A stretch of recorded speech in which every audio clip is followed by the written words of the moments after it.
Hello friends, ഇന്ന് നമ്മൾ check ചെയ്യാൻ പോകുന്നത് നമ്മുടെ വീടുകളുടെയൊക്കെ നമ്മൾ വയറിങ് ചെയ്യുന്ന സമയത്ത് ഓപ്പൺ വയറിങ് ആണെങ്കിലും കൺസീൽഡ് വയറിങ് ആണെങ്കിലും നമ്മൾ ചെയ്യുന്ന സമയത്ത് എർത്ത് കാര്യങ്ങൾ, അതായത് ഈ ഫേസ്, ന്യൂട്രൽ, എർത്ത്, ഇതാണ് മെയിനായിട്ട് വരുന്ന സർക്യൂട്ട് കാര്യങ്ങൾ മെയിനായിട്ട് വരുന്നത്. ഇതിൻ്റെ അകത്ത് വരുന്ന ഈ എർത്ത് നമ്മൾ അത്ര പ്രാധാന്യം കൊടുത്തില്ലെങ്കിൽ എന്തൊക്കെ പ്രശ്നങ്ങളാണ് ഉണ്ടാകുന്നതാണ് നമ്മളൊന്ന് നോക്കുന്നത്.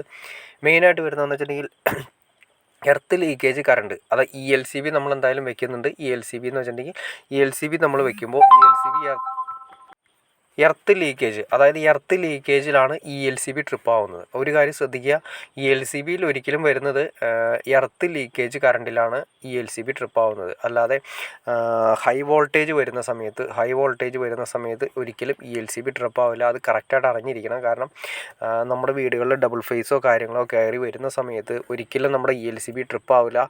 എർത്ത് ലീക്കേജ് ആയാൽ മാത്രമേ ELCB ട്രിപ്പ് ആവുള്ളൂ. MCB സിസ്റ്റം വർക്ക് ചെയ്യുന്നതെന്ന് വെച്ചിട്ടുണ്ടെങ്കിൽ MCB സിസ്റ്റം നമുക്ക് ഓവർ വോൾട്ടേജ് അല്ലെങ്കിൽ ഓവർ ആംബിയർ എടുക്കുമ്പോൾ MCB ട്രിപ്പ് ആവും. അതുകൂടാതെ തന്നെ അതായത് ഫേസ് ന്യൂട്രൽ തമ്മിൽ ഡയറക്റ്റ് ഷോർട്ടിങ് വന്നു കഴിഞ്ഞാൽ MCB ട്രിപ്പ് ആവും.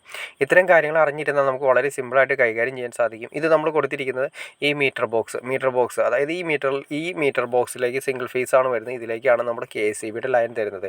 KSEBയുടെ ലൈൻ ഇതിലേക്ക് തരുന്നു. അതിനുശേഷം നമ്മൾ ഇതിൽ നിന്ന് നേരെ DBയിലേക്കാണ് പോകുന്നത്. DBയിലേക്ക് പോകുന്നതിന് മുന്നേ ചെയ്യുന്ന കാര്യങ്ങൾ എന്ന് വെച്ചിട്ടുണ്ടെങ്കിൽ ആദ്യമേ മീറ്ററിലേക്കാണ് ഡയറക്റ്റ് KSEB കണക്ഷൻ തരുന്നത്. അതിനുശേഷം നേരെ വരുന്നത് ഫ്യൂസ് യൂണിറ്റ് ആണ്.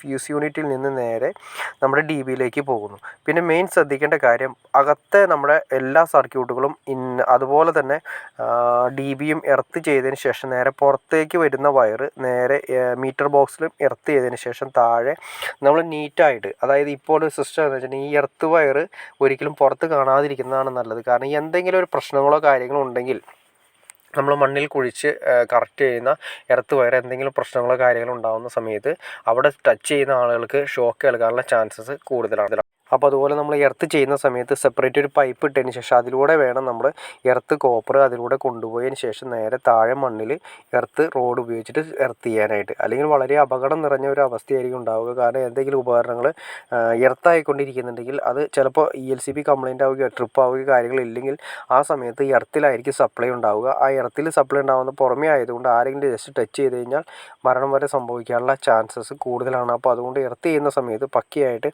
ഒരു പൈപ്പ് എല്ലാ സ്ലീവ് കാര്യങ്ങളൊക്കെ ഇട്ട് ചെയ്യുന്നതാണ് കുറച്ചുകൂടി ബെറ്റർ.